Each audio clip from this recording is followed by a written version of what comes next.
जय हिंद दोस्तों, नमस्कार। मैं Ravi Saini V the educator YouTube channel पे आप सबका स्वागत करता हूं। तो दोस्तों, कैसे हैं आप सब? आई होप आप अच्छे होंगे, घर में होंगे और उस कोरोना महामारी जो चल रही है इसको मात दे रहे होंगे। और साथ ही साथ जो आपकी अपकमिंग जो कम्पिटिटिव एग्ज़ाम्स आ रही हैं उनकी तैयारी में ज़ोर शोर में लगे होंगे।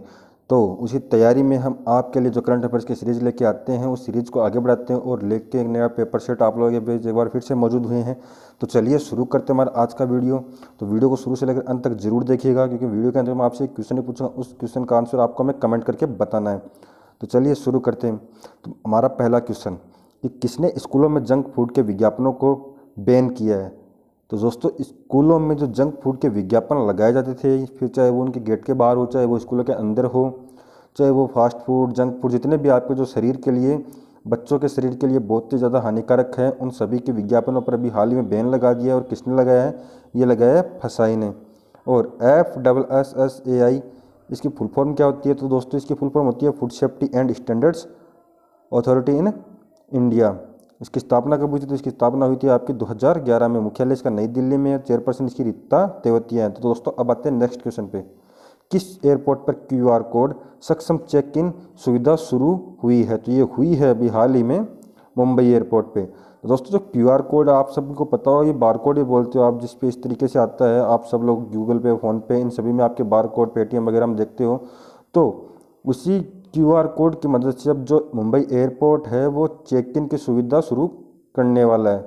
और बहुत ही जल्द ये मुंबई एयरपोर्ट पे शुरू होने के बाद बहुत ही जल्द समस्त जितने भी एयरपोर्ट हैं उन सभी पे धीरे धीरे शुरू हो जाएगी। तो चलिए अब आते हैं नेक्स्ट पे। नेक्स्ट हमारा क्वेश्चन नंबर 3। सुप्रीम कोर्ट की कानूनी सेवा समिति का अध्यक्ष किसे नियुक्त किया गया है? तो ये किया गया अभी हाल ही में RS नरीमन को। ठीक है दोस्तों, सुप्रीम कोर्ट की एक समिति होती है, तमाम सुप्रीम कोर्ट में बहुत सी समितियाँ होती है, उनमें एक समिति है कानूनी सेवा समिति। तो उसका जो अध्यक्ष है वो भी हाल ही में RS नरीमन को नियुक्त किया गया है। ठीक है दोस्तों, अब आते हैं नेक्स्ट में। तो नेक्स्ट हमारा, किस बैंक ने signature visa debit card launch किया? तो ये किया अभी हाल ही में BOI मतलब बैंक ऑफ इंडिया ने। ठीक है दोस्तों, सिग्नेचर वीज़ा डेबिट कार्ड। तो अब बैंक ऑफ इंडिया की बात आई तो बैंक ऑफ इंडिया की बात करते हैं हम कि इसकी स्थापना 1906 में हुई थी। मुख्यालय इसका मुंबई में। अध्यक्ष इसके अतनु कुमार दास हैं। और इसकी टैगलाइन वो क्या है? Relationship beyond banking. टैगलाइन तो समझ ही चुके होंगे आप लोग के, जितने भी बैंक होती हैं उन सभी की टैगलाइन होती है। तो बैंक ऑफ इंडिया की टैगलाइन है रिलेशनशिप बियॉन्ड बैंकिंग। अब आते हैं नेक्स्ट पे, नंबर 5 पे कि वीर सावरकर के नाम पे बने फ्लाईओवर का उद्घाटन कहाँ किया गया है? तो ये किया गया है अभी हाल ही में कर्नाटक में। जो कर्नाटक के CM है VS येदियुरप्पा, उन्होंने अभी हाल ही में कर्नाटक में इस वीर सावरकर के नाम पे बने फ्लाईओवर का उद्घाटन किया है। अब बात कर्नाटक की है तो कर्नाटक की कैपिटल क्या है? तो कर्नाटक की कैपिटल है आपकी बेंगलुरु। चीफ मिनिस्टर यहाँ के VS येदियुरप्पा है। गवर्नर यहाँ के वजुभाई वाला है। और यहाँ पे एक ऑनलाइन कोचिंग प्लेटफॉर्म चल रहा है जिसका नाम क्या है? Get set go. और जो दुनिया का सबसे लंबा प्लेटफॉर्म है वो भी आपका कर्नाटक में ही है, कर्नाटक के हुबली रेलवे स्टेशन पे। इसकी लंबाई कुल कितनी है? 1400 मीटर। और इससे पहले कौन सा था? तो इससे पहले था यूपी का गोरखपुर रेलवे स्टेशन, जिसकी लंबाई आपकी 1366 मीटर थी। ठीक है दोस्तों, इंपॉर्टेंट क्वेश्चन है भी आप लोगों के लिए। अब आते हैं नेक्स्ट पे कि ऑल इंडिया टेनिस एसोसिएशन का नया अध्यक्ष है वो किसे चुना गया? तो चुना गया अभी हाल ही में अनिल जैन को। ऑल इंडिया टेनिस एसोसिएशन का अध्यक्ष अनिल जैन को चुना गया। और ये ऑल इंडिया टेनिस एसोसिएशन है, इसकी स्थापना कब हुई थी? तो इसकी स्थापना हुई थी आपकी 1920 में। मुख्यालय इसका नई दिल्ली में। ठीक है दोस्तों, अब आते हैं नेक्स्ट पे। तो नेक्स्ट हमारा नंबर 7, भारत सरकार ने ADB के साथ कितने मिलियन डॉलर ऋण का समझौता किया है? तो अभी हाल ही में भारत सरकार ने $500 मिलियन का समझौता ADB के साथ किया है। मतलब जो ADB है वो भारत को $500 का ऋण देगा। ठीक है दोस्तों, अब बात यहाँ पे एक वर्ड आया ADB। तो ADB की फुल फॉर्म आती है आपकी एशियन डेवलपमेंट बैंक। स्थापना इसकी 1966 में हुई थी। और इसका मुख्यालय आपका मंडिला कहाँ पे है? फिलीपींस में। और इसके अध्यक्ष है मस्काजुक स्कावा। उपाध्यक्ष यहाँ पे ये भारतीय है, इसके उपाध्यक्ष अशोक लवासा। ठीक है दोस्तों, समझ गए आप लोग, आई होप। अब आते हैं नेक्स्ट क्वेश्चन पे। नेक्स्ट हमारा नंबर 8, जैविक खाद्य प्रसंस्करण इकाई का उद्घाटन कहाँ किया गया है? तो ये किया गया अभी हाल ही में उत्तर प्रदेश में। और इसका उद्घाटन किया किसने है? तो ये किया है हमारे जो केंद्रीय खाद्य प्रसंस्करण मंत्री है हरसिमरत कौर बादल। उन्होंने अभी हाल ही में जैविक खाद्य प्रसंस्करण इकाई का उद्घाटन किया है उत्तर प्रदेश में। अब उत्तर प्रदेश की बात है तो उत्तर प्रदेश की राजधानी क्या है? तो उत्तर प्रदेश की राजधानी है लखनऊ। मुख्यमंत्री यहाँ की योगी आदित्यनाथ है। राज्यपाल यहाँ के आनंदीबेन पटेल हैं।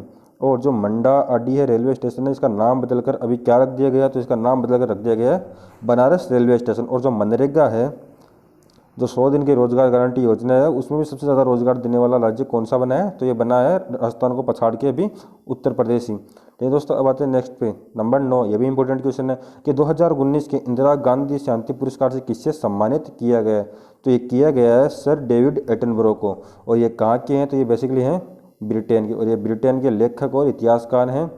और ये इंदिरा गांधी शांति पुरस्कार ये दिया क्यों जाता है, तो ये विश्व में शांति स्थापित करने के लिए जिन लोगों का योगदान रहता है उन लोगों को ये इंदिरा गांधी शांति पुरस्कार दिया जाता है। तो इस बार 2019 का ये किसको मिला है, तो ये मिला है सर डेविड एटनबरो को। और ये डेविड एटनबरो हैं आपके ब्रिटेन के रहने वाले। अब आते हैं नेक्स्ट पे, तो नेक्स्ट हमारा नंबर 10 कि विश्व का सर्वश्रेष्ठ बैंक कौन सा बना है, तो विश्व का सर्वश्रेष्ठ बैंक है वो बना है डीबीएस। और ये डीबीएस कहाँ पे आपका, तो ये डीबीएस है सिंगापुर में। ठीक है दोस्तों, इसकी स्थापना कब हुई थी, तो इसकी स्थापना हुई थी 1968 में। मुख्यालय इसका सिंगापुर बता दिया आपको। चेयरमैन इसके पीटर से है, और इसके भी सीईओ हैं वो भारतीय ही हैं, इनका नाम क्या है, पीयूष गुप्ता। ठीक है दोस्तों, अब आते हैं नेक्स्ट पे कि दक्षिण भारत की पहली किसान रेल किन 2 शहरों के बीच शुरू हुई है, तो दक्षिण भारत की पहली है और ऑल ओवर इंडिया की ये सेकंड नंबर है। तो ये कहाँ से कहाँ तक शुरू हुई, तो ये हुई है अनंतपुर से आदर्श नगर। और ये अनंतपुर कहाँ पे पड़ता है, तो ये अनंतपुर पड़ता है आपका आंध्र प्रदेश में, और ये आदर्श नगर आपका दिल्ली में पड़ता है। तो ये अनंतपुर आंध्र प्रदेश से लेकर आदर्श नगर दिल्ली तक शुरू हुई है। अब बात यहाँ पे आई है कि ये दूसरी है, तो पहली कौन सी है, तो पहली आपकी देवलाली से दानापुर के बीच चल रही है।